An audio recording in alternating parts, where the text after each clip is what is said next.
مرحبا يا غوالي، إذا حابين تعملوا نسكافيه عادي برغوة، نسكافيه عادي مو آيس كافي ولا آيس لاتيه، شو الطريقة اللي يعني نقدر نعمل فيها أعلى رغوة ممكنة؟ خليكم معي وشوفوا الطريقة.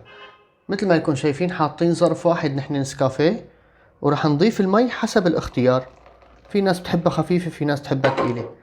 طريقة ضرب المكسر هي اللي بتلعب الدور. تمام؟ في ناس تضرب المكسر بهذا الشكل، شكل طولي. طبعا بهذا الشكل راح تستنوا كتير لحتى تطلع الرغوة لفوق. شو نعمل؟ منميل الكوب هيك وبنضرب، او بشكل عكسي فينا نميل الكوب، كل واحد هو ما برتاح. شايفين كيف طلعت الرغوة؟ يعني كيف صار الفوم بشكل سريع جدا جدا. فهي الطريقة والحل هي اسرع طريقة لحتى نجيب اعلى فوم ممكن بالنسكافيه. وصحة والف هنا.